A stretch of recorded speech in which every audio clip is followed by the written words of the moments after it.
evening, everyone. I'm very proud to be here among this great gathering. I feel negligent if I don't, after my small and short talk, go around the room and shake hands with everyone here. So please allow me to do that, even if we delayed dinner a little bit. The good thing is that the mayor and I cannot fit on this stage together, so it wasn't designed for two people of our size. So, and I very much appreciate this wonderful gathering. I have to tell you, really from the heart, that when we first got the letter to bring the exhibition here, following these great institutions, the Louvre, Russia, St. Petersburg, Spain, Smithsonian, and many of the greatest museums of the world, that I had no idea, I have to be really truthful, that this place would be so wonderful. We did a bit of an investigation, sent teams to see the place, talked to Julian and his crew, these fantastic people here, and really my teams came back and said, this is an opportunity not to be missed. I really know now why they said that. Not only the space is absolutely a fantastic and amazing space, the best I've seen so far, but also the curation, the design, the wonderful people that I insisted. Not they take picture with me, that I take picture with them in appreciation. And this exhibition, if it's anything, it's not about archaeology, and it's not about antiquities, and it's not about beautiful sculptures. It is really a window to see a beautiful country, a friend of the United States for many, many years, see it from a different perspective, and to understand a country like Saudi Arabia making its mark on the world of today and definitely the world of tomorrow.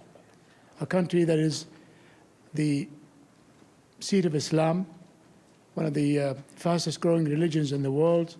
More than 1 billion people are followers of Islam, a great religion that have in the last few years been attacked and been described in so many ways that absolutely don't relate to the Islam I come from.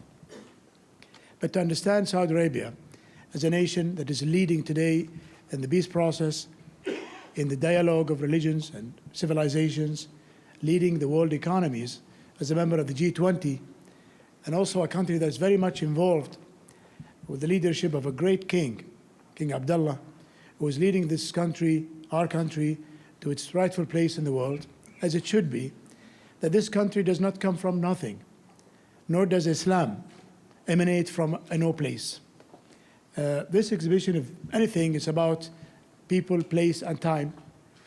It's about the story of a great place, a geographic location that has always been throughout history for thousands of years, the crossroads of great civilizations. It's never been just a stopping point or a refueling space. Civilizations, for the beginning of time, have crossed this amazing location through the caravans, creating an economy by itself, standing on its own in the Arabian Peninsula.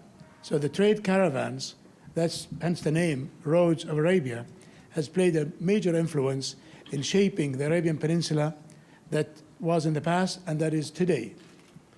I come, for instance, as a citizen of Saudi Arabia, from a genetic, if you like, and a pedigree of great nations, great civilizations that have imprinted this part of the world, our part of the world, and have left wealth. So therefore, you can easily say, with no disregard, of course, for the great endowment that we have found in Saudi Arabia, oil, which is now fueling not just the world economy, but fueling the greatest development any single nation has ever seen in its history, building its own people, more than 100,000 of them, the responsibility of our ambassador, Mr. Adil Al-Jubair, my friend Adil Al-Jubair, who's somewhere here,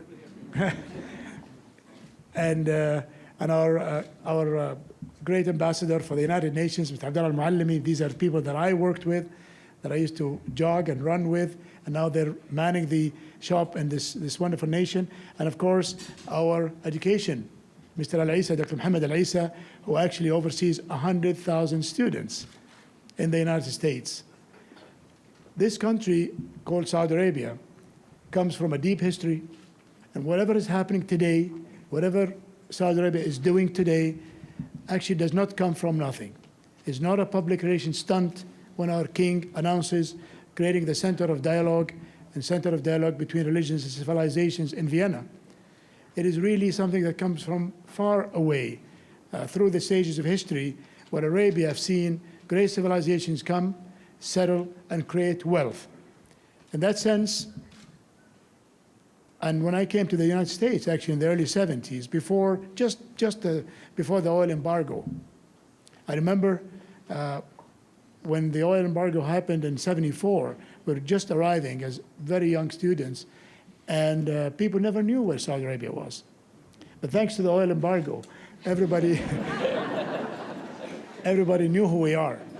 So those were sensitive times. And when we parked to get fuel in the gas station, in the long lines, people ask me where I'm from. I say I'm from Turkey.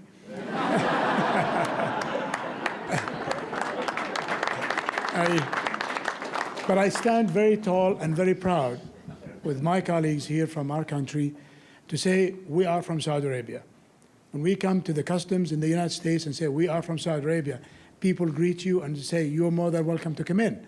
Because after the fog has lifted throughout the last few years and the tests that we've been through as two countries, it becomes very clear. Saudi Arabia is a straightforward, honest, and a great partner to this country. We appreciate this country's history. Our founder of the Saudi nation, of course, started in the early 1600s as the first Saudi state. It collapsed twice due to outside influences, and we live now in the modern Saudi state, which was founded, in fact started to be founded in 1902.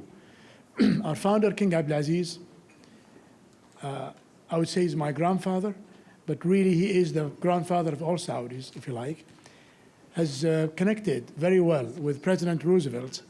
And when the oil discoveries began to happen, he elected to go with independent American companies to discover oil in Saudi and to fuel his dream of uniting a nation just as much as this great country has been forged into unity through the will of people and through blood and through development. And he always saw, and people around him have always said, that he saw in America at those days as the rising star. America was not an occupying force. He did not, for sure, want any relations with anyone that has any interest in occupying any part of Saudi Arabia. And Saudi Arabia, proudly said, has never been an occupied country. So we can look people eye to eye and deal with people from a perspective of honor and a perspective of goodwill. And this exhibition, if it shows you anything, it shows you that we did not become rich because of oil. With due respect to the people from ExxonMobil here, who are, and Aramco, our oil company. These are great people that finance our programs here. But oil is a great thing to have, and we'd like to have a lot more of it. Nothing to be ashamed of, but we were wealthy much before oil. We are not borrowing from a French word, nouveau riche. We're not new to wealth. So I want to get that record straight. People who are nouveau riche normally, like people who inherit a lot of money without knowing what to do with it, normally squander it. And in the Middle East, we've seen a lot of wealth being squandered into nonsense. The people of Arabia, the people of Saudi Arabia today, have taken that wealth, that windfall, and turned it into an incredible amount of development, building schools, hospitals, educating people, and sending more than 250,000 people on scholarships, including my generations, or beyond that, my generation in the early days. But now, right now, Saudi students, men and women, can go to any institution anywhere in the world, as long as it's accredited, and study freely and come back with a degree and serve their country. What a great experience to be a Saudi living at this stage. But looking back, the very same people who have protected the trade caravans, who have traded with the trade caravans, who have made wealth, have made civilizations in Arabia are the very same people today that are making Saudi Arabia the shining star in the middle of a turbulent sea, as you know, in the Middle East. Many of you have called it the Arab Spring. And people of the desert like me, a spring is where flowers bloom. It's more like a flood these days. So when people wonder why Saudi Arabia today is so stable, so developing so quickly, and so looking for the future, is because we come from a background that basically makes us do these things. It's genetic, and it is the will, and of course the responsibility of being the home of Islam. We take that responsibility very seriously, and we follow through on our friendships and our commitments. And if you look back today, as a formal country, in terms of government, in terms of people, you really would realize that Saudi Arabia has been a true friend to this country, regardless of some who would want to tarnish that friendship and that long-term commitment to each other. We're very proud to be in this beautiful city. I think it's very fantastic to be here. I do not want to mention the Chiefs, because the mayor got very sensitive when I did. But you know, being a Broncos fan, you know, I mean, that's another story. Thank you very much for the wonderful gift. You know, we're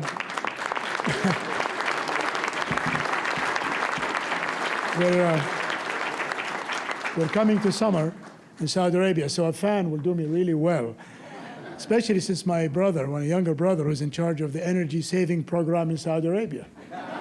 So every time he walks into my house, he turns off the air conditioning. So this will come through. Thank you very much for coming in today.